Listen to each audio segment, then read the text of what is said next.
Hello everyone. Welcome to Current Affairs with Surya.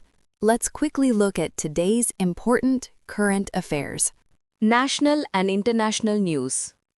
Prime Minister Narendra Modi inaugurated the international exposition The Light and the Lotus, Relics of the Awakened One in New Delhi. This marks the return of the Piprava Buddhist relics to India after more than 100 years. The relics were discovered in 1898 by William Claxton Pepe at Piprava in Uttar Pradesh. They were excavated from the Piprava Stupa and identified with ancient Kapilavastu. Kapilavastu is closely associated with Lord Buddha. பிரதமர் Narendra Modi the light and the lotus என்ற சர்வதேச புத்த மத பொருள் கண்காட்சியை new டெல்லியில் தொடங்கினார். 100 ஆண்டுகளுக்குப் பிறகு பிப்ராவா புத்த மதச் சின்னங்கள் இந்தியாவிற்கு மீண்டும் வந்துள்ளன. 1898 வில்லியம் கிளாக்ஸ்டன் பெப்பே உத்தரப்பிரதேச மாநிலம் பிப்ராவா பகுதியில் இந்த சின்னங்களை கண்டுபிடித்தார். பிப்ராவா ஸ்தூபியிலிருந்து தோண்டி எடுக்கப்பட்ட இவை பழமையான கபிலவஸ்துவுடன் தொடர்புடையவை. கபிலவஸ்து புத்தருடன் நெருங்கிய தொடர்புடைய இடமாகும். The Union government has relaxed funding norms for deep tech startups. The mandatory 3-year viability condition has been removed.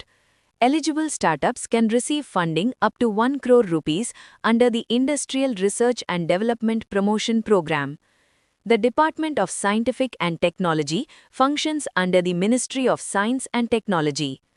Deep tech ஸ்டார்ட்அப்களுக்கு மத்திய அரசு நிதி விதிகளை தளர்த்தியுள்ளது. கட்டாய 3 ஆண்டு செயல்திறன் நிபந்தனை நீக்கப்பட்டுள்ளது. தகுதியான ஸ்டார்ட்அப்களுக்கு 1 கோடி ரூபாய் வரை நிதி வழங்கப்படும். இந்த நிதி IRDPP திட்டத்தின் கீழ் வழங்கப்படுகிறது. DSIR அறிவியல் மற்றும் தொழில்நுட்ப அமைச்சகத்தின் கீழ் செயல்படுகிறது. States have strengthened social media monitoring cells to counter misinformation and maintain law and order. The number of cells increased from 262 in 2020 to 365 in 2024, showing a 40% rise. Bihar leads, followed by Maharashtra and Punjab. தவறான தகவல்களை கட்டுப்படுத்த மற்றும் சட்ட ஒழுங்கை நிலைநாட்ட மாநிலங்கள் social media கண்காணிப்பு செல்களை அதிகரித்துள்ளன. 2020இல் 262ஆக இருந்த செல்கள் 2024இல் 365ஆக உயர்ந்துள்ளன. இதில் பீகார் முதலிடத்தில் உள்ளது. The Sampan portal has been launched for pensioners of the Department of Telecommunications. Sampan stands for System for Accounting and Management of Pension. It enables processing, sanction, and direct transfer of pension to bank accounts, improving transparency and efficiency. தொலைத்தொடர்பு துறை ஓய்வூதியர்களுக்காக சம்பன் என்ற digital தளம் தொடங்கப்பட்டுள்ளது. System for accounting and management of pension என்பதே சம்பன் என்பதன் விரிவாக்கம். ஓய்வூதியம் நேரடியாக வங்கிக் கணக்கில் செலுத்தப்படுகிறது. இதனால் வெளிப்படைத்தன்மையும் செயல்திறனும் அதிகரிக்கிறது. Huntington's disease is underdiagnosed in India. It is a rare hereditary neurodegenerative disorder. It is caused by mutation in the HTT gene and follows autosomal dominant inheritance. Huntington நோய் இந்தியாவில் குறைவாக கண்டறியப்படுகிறது. இது ஒரு அரிய மரபணு சார்ந்த நரம்பியல் நோயாகும். HTT ஜீன் மாற்றம் இதற்கு காரணம் ஆட்டோசோமல் பரம்பரை நோயாகும். The Payments Regulatory Board held its first meeting. It is chaired by RBI Governor Sanjay Malhotra. It regulates payment and settlement systems and is constituted under the PSS Act 2007. Payments Regulatory Board தனது முதல் கூட்டத்தை நடத்தியது.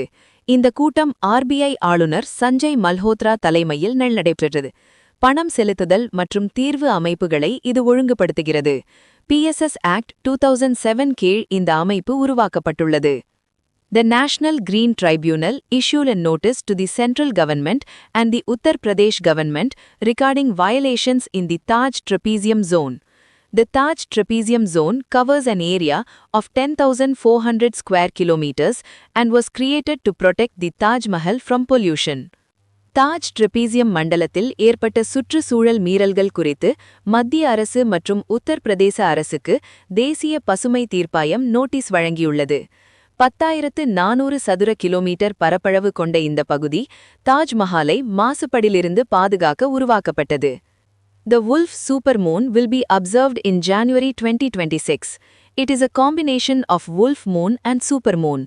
The moon appears larger due to the moon illusion. January 2026இல் wolf supermoon நிகழ்வு காணப்படும். இது wolf moon மற்றும் supermoon இணைந்த நிகழ்வாகும். கண் மாயை காரணமாக நிலா பெரிதாக தோன்றும். The Indian Army signed a 293 crore rupees deal with Nibe Limited in collaboration with Israel for the Suryastra rocket system. It is India's first universal multi-caliber rocket system with a strike range of 300 kilometers and the ability to fire loitering munitions up to 100 kilometers. இந்திய ராணுவம் நிபே limited மற்றும் Israel இணைந்து 293 கோடி ரூபாய் மதிப்பிலான சூரியஸ்த்ரா rocket ஒப்பந்தத்தை மேற்கொண்டுள்ளது. இது இந்தியாவின் முதல் யூனிவர்சல் மல்டி கேலிபர் ராக்கெட் அமைப்பாகும். 300 கிலோமீட்டர் தாக்குதல் திறன் கொண்டது. 100 கிலோமீட்டர் வரை லாய்டரிங் மியூனிஷன்களை ஏவ முடியும். An eastern imperial eagle was spotted at the Mudumalai Tiger Reserve in Tamil Nadu. Its IUCN conservation status is vulnerable, and it is considered an indicator of a healthy ecosystem. தமிழ்நாட்டின் முதுமலை புலிகள் காப்பகத்தில் eastern imperial eagle எனும் அரிய கழுகு இனத்தை கண்டறிந்துள்ளனர். இதன் IUCN பாதுகாப்பு நிலை வல்னரபிள். இது ஆரோக்கியமான சூழலின் அடையாளமாக கருதப்படுகிறது. Tamil Nadu has introduced the Tamil Nadu Assured Pension Scheme. It assures 50% of the last drawn salary as pension.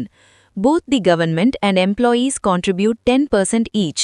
This scheme closely resembles the old pension scheme. Tamil Nadu அரசு தமிழ்நாடு அஷ்யூர்ட் பென்ஷன் ஸ்கீம் என்ற புதிய ஓய்வூதிய திட்டத்தை அறிமுகப்படுத்தியுள்ளது. கடைசியாக பெற்ற ஊதியத்தின் 50% ஓய்வூதியமாக வழங்கப்படும். அரசும் ஊழியரும் தலா 10% பங்களிக்கின்றனர். இந்த திட்டம் பழைய ஓய்வூதிய திட்டத்தை ஒத்ததாக உள்ளது. Science, Environment and Economy. According to the Tri-Annual Report 2024-25, India is the second largest telecom market in the world. The total number of subscribers has crossed 1,000 million. Fifth-generation mobile services are available in 99.6% of districts across the country.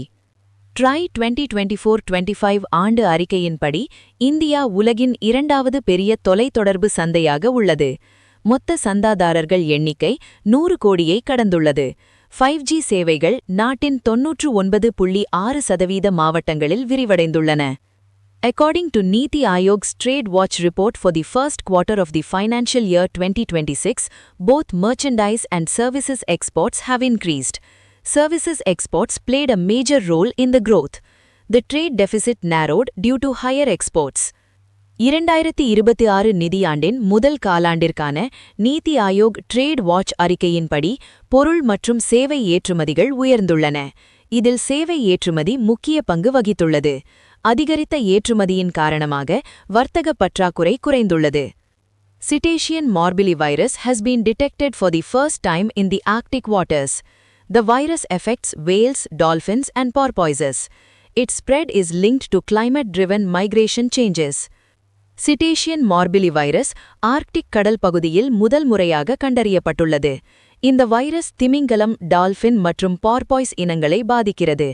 காலநிலை மாற்றத்தால் ஏற்படும் இடம்பெயர்வு மாற்றங்களுடன் இதன் பரவல் தொடர்புடையது. Galaxy frogs found in Kerala are endemic to the Western Ghats. They had disappeared earlier due to human disturbance and phototourism. They are listed as vulnerable by the IUCN. கேரளாவில் காணப்படும் கேலக்ஸி ஃப்ராக்ஸ் மேற்கு தொடர்ச்சி மலைக்கு மட்டுமே சொந்தமான இனங்களாகும். மனித இடையூறு மற்றும் புகைப்பட சுற்றுலா காரணமாக இவை முன்னதாக மறைந்திருந்தன. IUCN அமைப்பின்படி இவை வல்னரபிள் பட்டியலில் உள்ளன. India has ranked 8th globally in drug safety reporting according to the World Health Organization. This program is coordinated by the Indian Pharmacopoeia Commission. India has made a major jump from its earlier rank of 123. மருந்து பாதுகாப்பு தகவல் அறிக்கையில் India உலக அளவில் 8வது இடத்தை பெற்றுள்ளது. இந்த நடவடிக்கை இந்தியன் ஃபார்மகோபியா கமிஷன் மூலம் ஒருங்கிணைக்கப்படுகிறது. முன்னதாக 123வது இடத்தில் இருந்த இந்தியா பெரும் முன்னேற்றத்தை பதிவு செய்துள்ளது. The Adult Skill Assessment Survey 2026 is India's first nationwide adult skill survey. It covers people aged 18 years and above.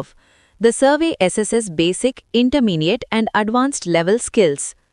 Adult Skill Assessment Survey 2026 இந்தியாவின் முதல் தேசிய அளவிலான பெரியவர் திறன் ஆய்வாகும்.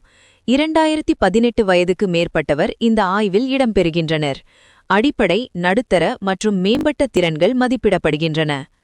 The National Digital Land Initiative, also known as LandStack, is a GIS-based digital land platform. It aims to improve transparency and ease of land transactions. The initiative has been piloted in Tamil Nadu and Chandigarh. LandStack என அழைக்கப்படும் national digital land initiative GIS அடிப்படையிலான digital நில நிர்வாக தளமாகும்.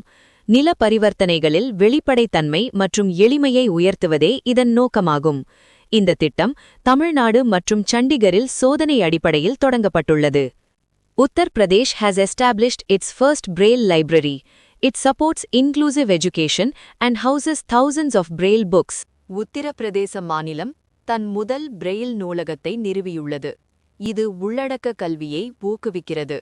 ஆயிரக்கணக்கான Braille நூல்கள் இந்த நூலகத்தில் உள்ளன. இந்த நூலகம் ஒரு மறுவாழ்வு பல்கலைக்கழகத்தில் அமைந்துள்ளது. கேரளா அரசு ரைட் டு டிஸ்கனெக்ட் பில் 2025 என்ற மசோதாவை அறிமுகப்படுத்தியுள்ளது. இது தனியார் துறை ஊழியர்களுக்கு பொருந்தும். அலுவலக நேரத்திற்குப் பிறகு வேலை செய்திகளுக்கு பதிலளிக்காவிட்டால் எந்த தண்டனையும் விதிக்கப்படாது. மனநலம் மற்றும் வேலை வாழ்க்கை சமநிலையை பாதுகாப்பதே இதன் நோக்கமாகும். Siddha Day is observed every year on 6th January. It marks the birth anniversary of Sage Agathiyar. The theme for the year 2026 is Siddha for Global Health. ஆண்டுதோறும் ஜனவரி 6ஆம் தேதி சித்தா தினம் கொண்டாடப்படுகிறது. இது அகத்தியர் முனிவரின் பிறந்த நாளை நினைவுகூரும் தினமாகும்.